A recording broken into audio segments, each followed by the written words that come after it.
เลย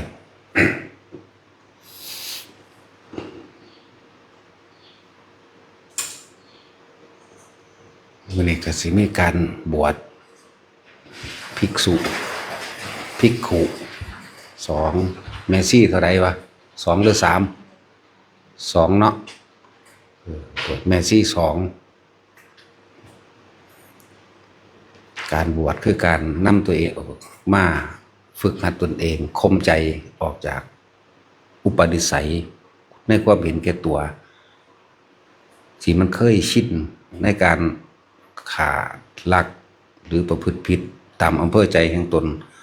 ตลอดทั้งโกหกทำให้ผู้อื่นเสียชีวิตทรัพย์สินและให้ออกจากเครื่องดองของมึนเมาเสพติดต่างๆคือการข่มใจฝึกหัดเพื่อสิให้มันสำลอกออก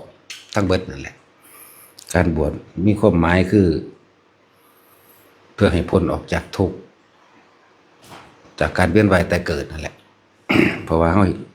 เห็นไพ่ในสารพัดไพ่ในการเกิดเห็นไพ่ในวัฏสงสารจึงมีการบวชเพื่อจะออกจากความคุ้นชินอยู่ในครอบครัวผัวเมียลูกเต้าเล่าหลานญาติพี่น้องคุ้นชินอยู่ในการทำมาหากินต่างๆสารพัดคุ้นชินในการอิจฉาริษยานินทาเขาจะออกจากสิ่งเหล่านี้ออกจากความคุ้นชินเคยชินประกาศสละความเห็นแก่ตัวออกมาเห็นแก่ตัวหรือโลภจึงมีการฆ่าสัตว์ตัดชีวิตมั่งจึงมีการลักมั่งจึงมีการประพฤติผิดไปต่างๆนานาในความยินดีพอใจในรูปรสกลิ่นเสียงมั่งจึงมีการโกหกให้ผู้อื่นเสียชีวิตทรัพย์สินมั่งนั่นแหละเสียห้าสิสละสิ่งเหล่านี้ออกสละความเห็นแก่ตัวและก็มาเฝ้าสังเกตความเคยชินของการคิดเรียนว่าภาวนาเพื่อจะให้เห็นความจริง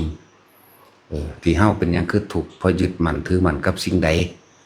เฮาก็ทุกข์กับสิ่งนั้นนั่นแหละนี่เป็นเบื้องต้นของการบวชเดี๋ยวก็มีการระหว่างทำการก็คือให้อยู่กับตัวเองให้ได้ตัวเองคือลมหายใจตัวเองคือลมหายใจตัวเองคือความรู้สึกในความรู้สึกอันเป็นอุเบกขาตัวเองคือจิตเห็นจิตคือสติกำกับจิตให้อยู่ในลมหายใจให้อยู่ในความรู้สึกตัวเอิ้นว่าทำความรู้สึกตัวพร้อมให้อยู่กับตนเองเพื่อที่สังเกตความคิดในความเคยชินที่มันคิดไปให้มันรู้ตัวเองจะให้หนีออกจากความรู้สึกในกายเวทนาจิตเวทนากายในความรู้สึกตัวของตัวเองความเคยชินของความคิดพวกเขาตื่นขึ้นคิดหาเงินคิดไปเอานั่นเฮ็ดนี่สารพัดนั่นแหละแต่ผู้ใดหยุดความคิดได้บ่มีการนึกปรุงแต่งในความใดดีมีเป็นผู้นั้นก็พ้นออกจากการเวียนว่ายแต่เกิดออกจากสังสารวัฏออกจากวัฏสงสารออกจากทุกข์เกิดอันเกิดจากความเวียนว่ายแต่เกิดนั่นแหละพอทุกคนมีความปรารถนามีมาแต่ก่อนทุกคนต้องตกอยู่ใต้อำนาจของความปรารถนาคนที่มีความปรารถนาในทรัพย์สมบัติจากได้ยศถาบรรดาศักดิ์จากได้ทรัพย์สมบัติร่ำรวยต่างๆนานาจากได้ตามที่ตัวเองพอใจอยากชนะอยากเป็นผู้มีอิทธิพลอยากทุกอย่างก็คือร่วมว่าให้ตัวเองเป็นใหญ่นั่นแหละร่วมแล้วตัวเองเป็นใหญ่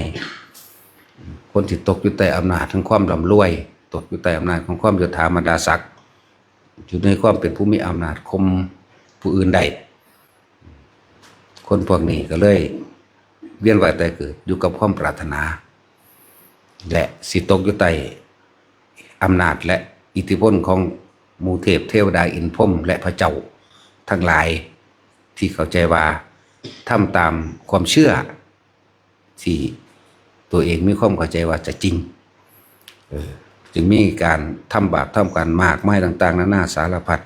เหมือนลัทธิต่างๆที่มีความเชื่อว่าพระเจ้าจักดลบันดาลจึงมีการกระทำตามความเชื่อที่มีทำสืบต่อกันมาหรือสอนต่อกันมาให้ปล้นให้กี้ให้ขามั่ง ตามคำพระเจ้าสั่งมั่งหรือทำการบูชายันด้วยแกะด้วยแพะด้วยหมูโดยหมูโดยไก่โดยเป็ดตลอดทั้งสัตว์ต่างๆที่นำเข้ามาในกองการบูชายันเพื่อจะให้พระเจ้าพระอินทร์พระพรหมสิ่งศักดิ์สิทธิ์เห็นใจนี่แหละจึงเป็นบาปเป็นกรรมที่มันติดอยู่ในการกระทำของเขาเองเพื่อให้เขาเห็นใจถ้าเขาเห็นใจแล้วเขาจึงจะดลบันดาลความมั่งมีสีสุขทรัพย์สมบัติต่างๆนานาให้เฮ็ดให้ฝนตกถูกต้องตามฤดูกาลบ้างเฮ็ดให้หาเงินได้คล่องมั่งเฮ็ดให้สอบได้ตามที่ตัวเองปรารถนามั่งเฮ็ดให้ได้นั่นนี่ก็ลงสมัครสสอันนั้นอันนี้แล้วแต่จึงมีการบวงสรวงหรือบูชายันต่างๆโดยการทำพิธีถวายของสวดมนต์ต่างๆขอร้องเพื่อให้เขาเห็นใจเพื่อให้สิ่งศักดิ์สิทธิ์ดลบันดาลเพื่อให้พระเจ้าดลบันดาลเพื่อให้สิ่งที่ตัวเองเข้าใจว่าดลบันดาลจึงมีการทำบาปทำกรรมมากมายมหาศาลพวกเขาคิดเบิ่งดีๆเด้อมันบ่แม่นเรื่องเล่นๆไปที่เขาเฮ็ดเขาทำตามคำสั่งพระเจ้าเขาทำตามพระพรหมเขาทำตามสิ่งศักดิ์สิทธิ์ที่เขาเข้าใจว่าถ้าทำตามสิ่งนั้นแล้วเนี่ยจะได้ตามที่ตัวเองปรารถนานั่นแหละจึงตกอยู่ใต้อำนาจและอิทธิพลต่างๆในความอยากใดของตัวเองปรารถนาตรงเองนั่นแหละเข้าใจว่าสิ่งเหล่านั้นจะโดนบันดาลใดนั่นแหละความเหินห่างความจริงความเหินห่างธรรมะความบ่สั่งสมอุปนิสัยไปในทางพุทธะคือผู้รู้ตื่นเบิกบานพุทธะแล้วก็ธรรมะตามความเป็นจริงเพราะเขาบ่เข้าใจพุทธธรรมที่พระศาสดาเป็นผู้รู้ผู้ตื่นผู้เบิกบานผู้เห็นจริงก่อนทุกคนทั้งเบิดเขาบ่ได้สนใจตัวนี้เพราะอีหยังคือบ่ได้สนใจตัวนี้เพราะความปรารถนาเพราะตัณหาเพราะอุปทานที่เขายึดมั่นถือมั่นเอาไว้ว่าถ้ากระทำสิ่งนี้แล้วจึงจะได้สิ่งนี้ตามที่พระเจ้าสั่งหรือตามที่สั่งสอนกันมานั่นเองที่จริงพระเจ้าบ่สั่งอิหยังบ่สั่งบ่มีแต่ความเชื่อแล้วก็เป็นที่มาของการทำมาหากินหรือบุคคลผู้นั้นยกอ้างเอาเทวานิยมยกอ้างเอาพระเจ้ายกอ้างเอาพระพรหมยกอ้างเอาสิ่งศักดิ์สิทธิ์ต่างๆมาเป็นเครื่องมือสร้างอิทธิพลให้ตัวเองหรือเครื่องมือสร้างความสุขให้กับตัวเองสร้างความสมหวังลาภยศสรรเสริญและเงินทองให้กับตัวเองสิ่งทั้งหลายเหล่านั้นแล้วถูกแอบอ้างมาเป็นเครื่องมือหากินเครื่องมือสร้างอิทธิพลเครื่องมือต่างๆที่เฮ็ดให้ตัวเองสุขสบายนั่นแหละ ทุกคนจึงตกอยู่ใต้อำนาจและอิทธิพลแห่งความเชื่อทั้งหลายเหล่านั้นเขาบ่ฮู้เลยว่าพระเจ้าอยู่ไสเป็นจังใดความจริงมันก็ดีบ่มีผู้ใดรู้ที่มาของพระเจ้าแล้วถ้าพระเจ้าแล้วก็เขาก็บ่ศึกษาตามความเป็นจริงพอเพราะความเชื่อกดทับเพราะความเชื่อกดดันหรือคนรุ่นก่อนๆที่เชื่อมาแล้วบังคับบ่ให้พิสูจน์พระเจ้าบ่ให้พิสูจน์ความจริงต่างๆบ่ให้พูดถึงนะบ่ให้พูดถึงบ่ให้ยังละพิสูจน์นั่นแหละอะไรจังว่าเลยถูกสิ่งเหล่านั้นกดทับมีอิทธิพลกับจิตใจเจ้าของเองจึงไม่เป็นอิสระบ่เป็นอิสระหรือพวกนี้กรรมที่ตัวเองกระทำลงไปบ่ว่านี่การฆ่าล้างเผ่าพันธุ์ทำลายต่างๆนี่พวกเจ้ามองโลกให้มันกว้างๆเด้อที่เราเห็นอยู่ในระหว่างต่างประเทศฆ่าล้างทำลายตามคำสั่งพระเจ้าเพื่อที่จะให้ได้มาซึ่งสิ่งที่ตัวเองปรารถนาเป็นอย่างสั้นแล้วในอันประเทศเฮาพ่อได้รู้ได้เห็นแน่นี่การบวงสรวงบูชาพญานาคการบวงสรวงมูพรหมมีการถวายมีไก่ต้มหมูต้มหัวหมูยังสารพัดทั้งผลหมากหลากไม้จุดธูปจุดเทียนแต่การละเล่นและแสดงหัวโขนอย่างต่างๆสารพัดเพื่อสิให้พวกพระเจ้าพระพรหมเพื่อสิให้พวกพญานาค พื่อสิให้สิ่งศักดิ์สิทธิ์ดลบันดาลในตัวเองพวกทั้งหลายเหล่านี้ยังห่างไกลจากคำว่าอิสระห่างไกลมากๆห่างไกลจนมองไปเห็นทางแห่งความแสงสว่างอย่างเลยล่ะในการที่ทำตัวเองพ้นออกจากการเวียนว่ายตายเกิดพ้นออกจากทุกข์พวกทั้งหลายเหล่านี้นะที่พวกเขาเห็นในบ้านในเมืองเขาพอได้หูอยู่มีการร้องร่ำละเล่นดนตรีอย่างต่างๆมีการบวงสรวง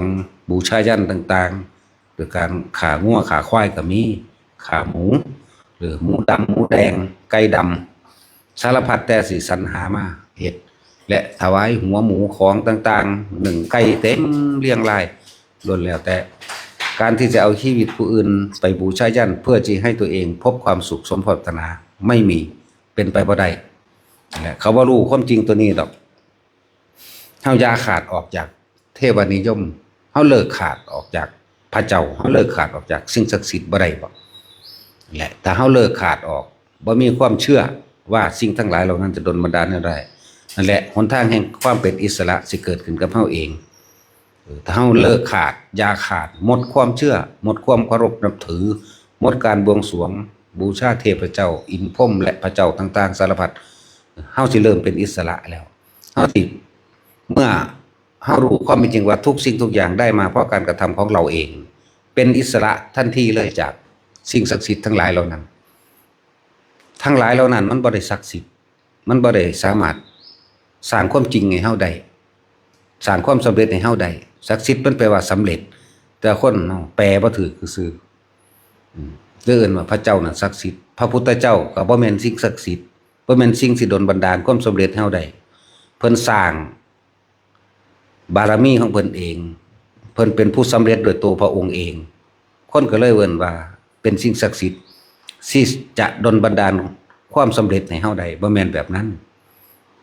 คำสอนเพิ่นออกมาคำแรกมีแต่อัตถิอัตโนนาโถทั้งนั้นทุกคนเป็นที่พึ่งของตนเองตามความเป็นจริงพึ่งตนเองตามความเป็นจริงบ่เป็นพึ่งตามความเชื่อตามจริงนั่นแหละสิ่งที่พระองค์ตรัสรู้คือปฏิจจสมุปบาทเหตุและปัจจัยทั้งหลายที่สัตว์เวียนว่ายตายเกิดเพราะความไม่รู้สัตว์ทั้งหลายนี่จึงคิดไปต่างๆนานาสารพัดเพื่อให้ได้มาซึ่งความสุขแห่งตนนี่เพราะความบ่รู้นี่เองถ้ามันรู้แจ้งแล้วถ้าเฮาดำเนินตามสิ่งที่พระองค์สอนพวกเฮาก็พ้นออกจากทุกข์โดยตัวเฮาเองเพิ่นก็บ่ได้ดึงพวกเฮาเพิ่นเพียงแต่บอกทางพวกเฮาแล้วก็ให้พวกเฮาเดินทางเองกระทำเอาเองจึงสามารถเข้าสู่ความเป็นอิสระจากสิ่งทั้งปวงได้จังว่าพวกทุกคนนั่นน่ะพิจารณาประสบการณ์จริงในชีวิตจริงของเจ้าของมาเรื่อยๆเด้อตั้งแต่เฮาทำบุญทำทานเข้าใจแต่ว่าทำบุญทำทานแต่ว่าบ่เป็นบุญทานสิ่งใดก็ช่างนี่ใส่ซอง100 นึง20 บาทหรืออีหยังก็แล้วแต่ใส่บาทหรือแค่ว่าไปไหว้พระต่างๆเนี่ยมีแต่ขอกับขอมีแต่แลกกับแลกให้พิจารณาตามความจริงในชีวิตจริงของเจ้าของโลดมีแต่ขอนั่นขอนี่เอานั่นเอานี่เป็นนั่นเป็นนี่ขออายุยืนขอบ่ป่วยบ่แก่บ่เจ็บบ่ตายขอถูกหวยรวยเบอร์ขอถูกลอตเตอรี่ขอร่ำรวยขอให้ลูกเต้าหลานสอบได้เป็นเจ้าเป็นนายเป็นคู่เป็นนั่นเป็นนี่สารพัดขอทรัพย์สมบัติมากมายขอสวรรค์ขอยังไปทั่วทิพย์ทั่วแดนนั่นแหละแล้วมันได้มาจากอันหรือยังนี่แหละเอาเข้ามาน้อมใส่กับชีวิตจริงของเจ้าของเองถ้ามันได้มาจริงๆนั่นน่ะมันบ่มีหม่องกองไว้ในโลกนี้บ่อาจสามารถที่จะกองสิ่งที่พวกเฮาปรารถนาสิ่งที่พวกเฮาขอไว้ได้เลยบ่มีหม่องกองเพราะคนผู้เดียวนี่ก็เต็มโลกแล้วอีกคนเท่าไหร่ 7,000 8,000 ล้านคนจักสิไปกองไว้หม่องใดนี่คือความบ่จริงมันบ่มีมันบ่ได้มันบ่เป็นนั่นแหละจังว่าทุกคนถอนความเห็นตรงนี้ออกทุกสิ่งทุกอย่างได้มาโดยการกระทำของเฮาเองเฮาเฮ็ดหน้าเฮาก็ได้ข้าวของเฮาเองเฮาปลูกผักเฮาก็ได้ผักของเฮาเองบ่ได้เกี่ยวกับพระเจ้าพระอินทร์พระพรหมบ่ได้เกี่ยวกับเทวานิยมและพญาพญานาคพญาครุฑตลอดทั้งเต่าหอยปูปลาต่างๆที่นำเข้ามาเคารพนับถือเพื่อป้องกันให้ตัวเองบ่บาดเจ็บให้ตัวเองบ่ป่วยบ่ไข้บางคนเห็นบ่ กับแก่ก็เอามาถือชีเกี้ยมก็เอามาถือนกกาสาลิกาก็เอามาถือนกเหยี่ยวก็เอามาถือเสือก็เอามาถืองูก็เอามาถือขึ้นหน้านั่นแหละนกกับคุดนั่นแหละจากบ้าล่ะชีเกี้ยม2 หาง 3 หางกับเพื่อให้คนนิยมสารพัดเห็นปะนั่นแหละคิดเบิ่งดีๆสิ่งทั้งหลายเหล่านั้นพวกเขาตกอยู่ใต้อำนาจพวกเขาเป็นทาสกับสิ่งเหล่านี้มากๆแล้วผู้อยู่เบื้องหลังทาสคือความอยากของเขาเองเข้าใจปะสิ่งทั้งหลายเหล่านั้นเลยมีอิทธิพลกับพวกเขาเลยหนีบ่พ้นความทุกข์เพราะหวังเพื่อให้สิ่งศักดิ์สิทธิ์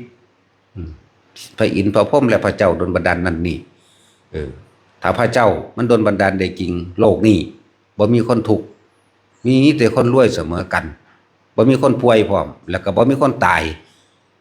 บ่มีอุบัติเหตุอันตรายบ่มีน้ำท่วมบ่มีฟ้าผ่าบ่มีไฟไหม้บ่มีใดๆทั้งสิ้นเรียบร้อยเป็นสุขเบิดถ้ามันดลบันดาลได้แต่นี่มันดลบันดาลบ่ได้พอทุกคนก็ทำพิธีถวายของขอร้องอ้อนวอนบวงสรวงทุกอย่างที่ทำมาแล้วแต่ว่าโลกนี่ก็เป็นโดยธรรมชาติตามกิเลสตามตัณหาตามอุปทานความโลภของคนนั่นแล้วไผก็บ่จะให้มีสงครามคือบ่ให้พระเจ้าดลบันดาลบ่ให้มีจ้ะมันคือมีเพราะว่ามันมีน้ำใจคนนั่นแหละความโลภของคนพาเป็นนั่นแหละไผก็บ่อยากให้น้ำท่วมแต่มันคือท่วมก็คือขอร้องเทวดาอินทร์พรหมอยู่จะท่วมพายุฟ้าจะพาแผ่นดินจะถล่มจะเป็นโรคภัยไข้เจ็บเด้อจะอดอยากแห้งแล้งเด้อจะพิการเด้อแต่ก็พิการเพราะทุกอย่างเป็นไปตามการกระทำของตนนี่เขาบอกเขาถึงความจริงตรงนี้เลยพากันเวียนว่ายแต่เกิดเพราะตัณหาของตนเองแล้วก็บอกเขาถึงความจริงหลายๆอย่างเพราะบ่ศึกษาบ่รู้จักทุกข์บ่รู้จักเหตุแห่งทุกข์บ่รู้จักทุกข์ที่ดับไปบ่รู้จักหนทางแห่งการดับทุกข์อันเกิดจากเกิดวันไปแต่เกิดของเจ้าของเองทุกข์อันเกิดจากตัณหาและอุปทานนั่นเองนั่นแหละมีศาสนาเดียวที่สอนให้ทุกคนเมื่อมีการเกิดก็ต้องมีการบ่เกิดคือพุทธศาสนาเท่านั้นแหละเอาละพอ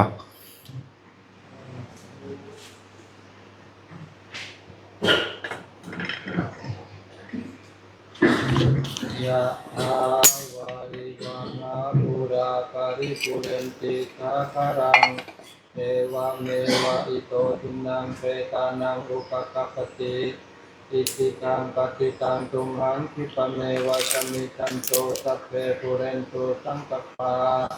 จันโทปนะระโสยะถามณิโชติระโสยะถา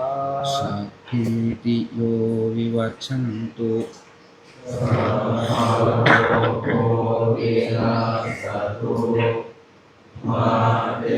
ภวัตวันตรายโยสุขีติกายุโกภวะอาภิวาทนาสิ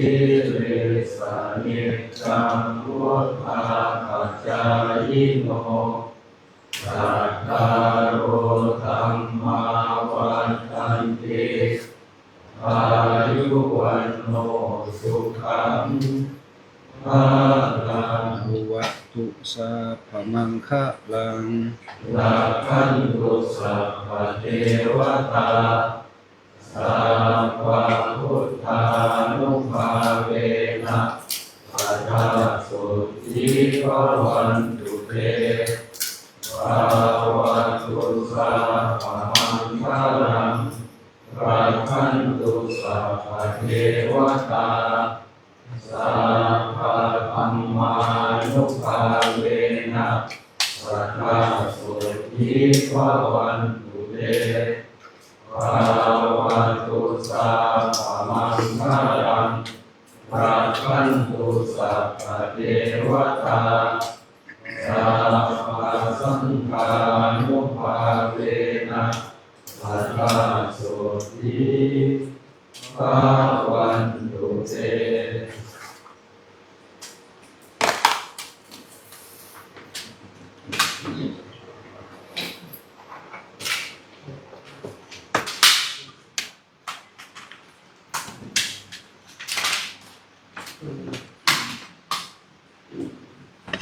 บอกเอาให้